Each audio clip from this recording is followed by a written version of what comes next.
No? All right. No, first I'd like to thank the crowd. I thought everybody that showed up with a ticket was pretty loud, and we needed them late in the game, and they brought it for us. So as many as we can get in there, as many can make it, keep coming. I thought you guys helped pull us through. So that was big. A lot of credit to Kentucky. I mean, this is obviously, they're struggling. I thought they brought it tonight. They could have easily folded when we jumped on them early. They didn't.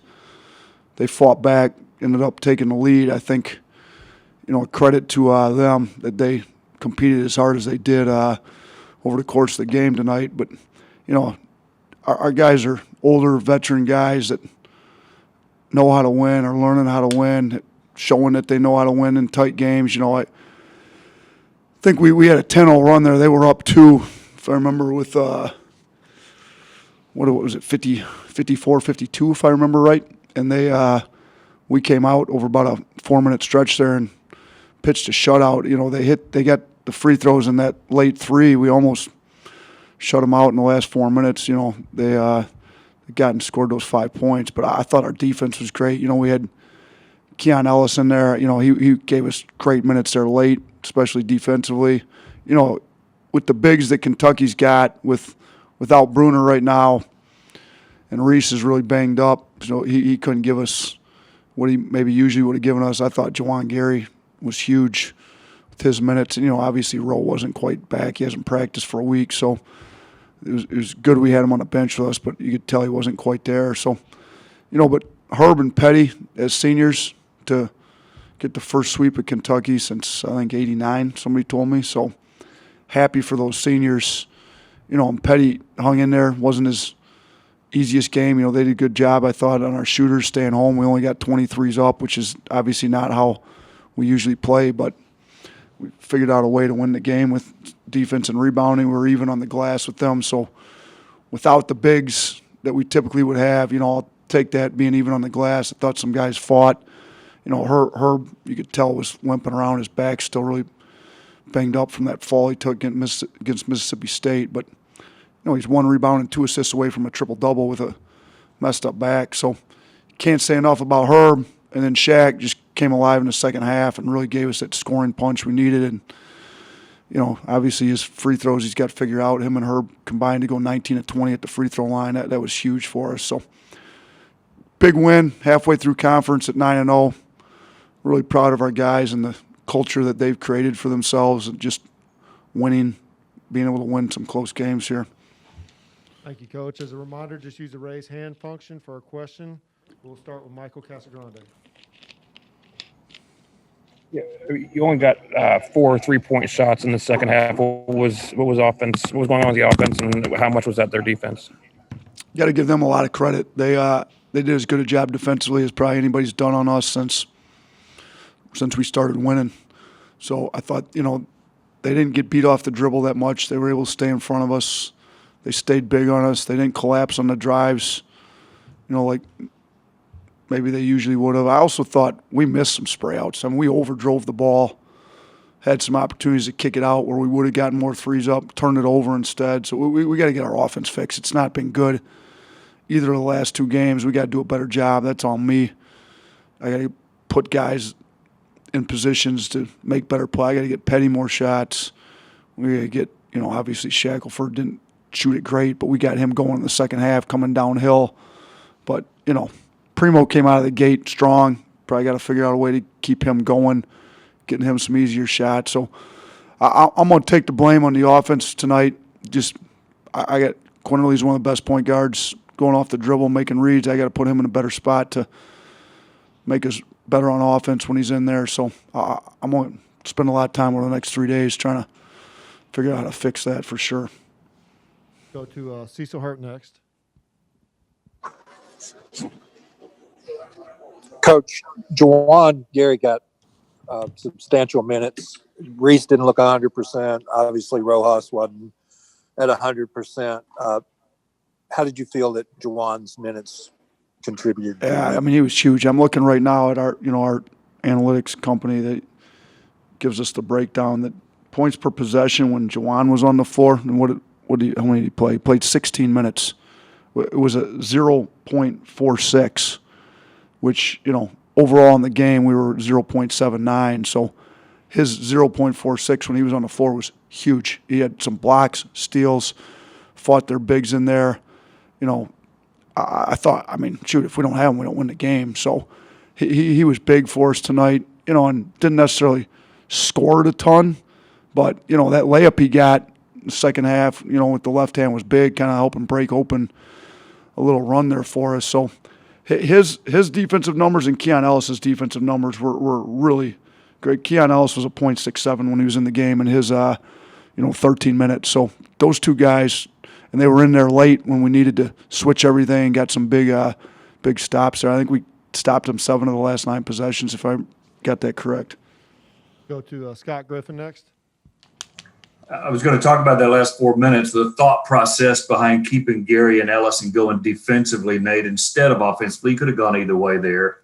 And then second part, just the ability to switch defensively with virtually everybody on your rosters is just terrific. Yeah, you know what? We said we were going to win the game on defense. Our offense was struggling. We said we got to get some stops, some runouts. They really turned this thing into a half-court game. We had us down for 73 possessions, which is low for us. We'd like to have a lot more. But Calipari's won a lot of games in his career. He knows what he's doing. You could see him yelling at his guys to stop, slow down. When it started getting a little bit up, he slowed it down and got it down to where they wanted it. Not where we could get it going up and down as much, but when we came into that last 4, I think we were down 2 at the under 4, and we're going to win this with defense. So we put a defensive group out there. Keon Ellis has been great defensively for us all year. Juwan's been great. You add in Herb, who's one of the best defenders in the country. Petty's really, really high IQ guy that's been playing really hard on the defensive end, and Shaq's proven he's one of the best on-ball defenders. He's Shaq's defense this year compared to last year's night and day, and proud of him, and he's been playing great. So you put those 5 guys out there, and when we need to get a free throw shooting team in after we got the lead, you put Primo in. He had done a great job defensively too, and you could switch everything with Primo in instead of Juwan. I thought that's a group right there. Those 6 guys that got a lot of stops there late in the game, won the game for us on the defensive end. Next up, Tony Tsoukalas. You know what? Did I? Nate, hold on, Scott. You had 2 questions. I know I answered the defensive one. Yeah, what was the other what one? you talked about, your ability to switch to me, not just this game, in the last several games, is terrific defensively. Yeah, no, we part of our recruiting was we wanted to recruit longer, more athletic guards and wings. We have Herb, Petty, adding a guy like Primo, adding Keon Ellis in the mix, getting Juwan Gary back from his injury was all huge. Then you can switch them. You saw Primo and Petty and fighting the bigs in there. They're guards, but Keon Ellis will fight the bigs. He's got some length. So, yeah, we like the ability to be able to put a switching group out there that can do that, and that I thought it helped win us the game there late in the game. Okay, go ahead, Tony. Nate, what does it say about your team's ability to kind of shake off the frustration from the shooting and still keep that intensity late? And what do you see from them from a mental standpoint late in the game? Yeah, I think that's a great question. I thought I saw a little bit of frustration from some of our guys that typically are making shots. To go from making 23 threes a few games ago to only hitting 6. This game we easily could have lost. What I think it shows is that this team's capable of winning many different ways. We can hit 23 threes and blow a game open. We're more than capable of doing that. We've hit 15. I think we were averaging about 16 made threes over the previous 4 games coming into this. Kentucky's, I think coming into this game, they were 15th in the country in defensive efficiency. We knew, it was going to be a tough game. They've speaking of switching guys, they've got long athletic wings that can really sit down and guard when they're locked in. I thought this was one of those games they were pretty locked in. So, I look at a guy like John Petty, who's arguably the best shooter in the country, one of, if not the, where he struggles a little bit. He only got 3 threes up, 1 of 3. He could have easily, not given us the effort, but I thought his effort was great, especially late. We had to get stops. He's one of the him and Herb got really high IQs, understanding what the other team's trying to do, and he was talking us through stops, and I was trying to get him free for a shot. And he goes, Coach, I just want to win the game. I don't worry about getting me a shot. We just got to win the game. I thought the play we were going to run was going to get him a shot anyways. And ended up Herb got fouled, went to the line, made 2 of 2 anyways. But just to have senior leaders that just care about winning's huge. I think that's why we're 9-0, and we've established that culture of winning basketball here. All right, we got time for a couple more questions, starting with Steve Moulton. Coach, congrats on the win tonight. Yeah, you mentioned about going to defense in the under 4. Tell me the thought process on going to that defense throughout the first 35 minutes and change of that. And then I do have a follow-up about this weekend.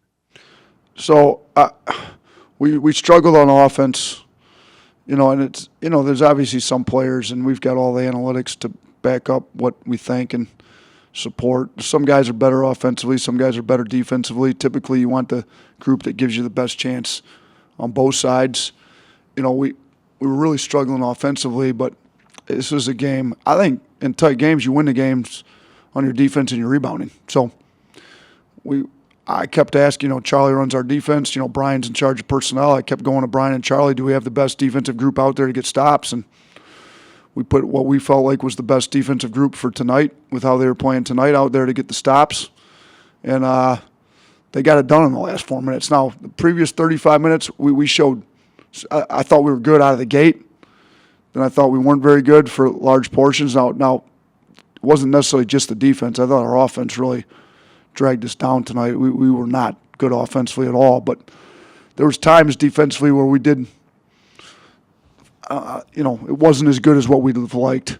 So I think to get it together when you're down late and to come up with the stops we needed to win the game late was big.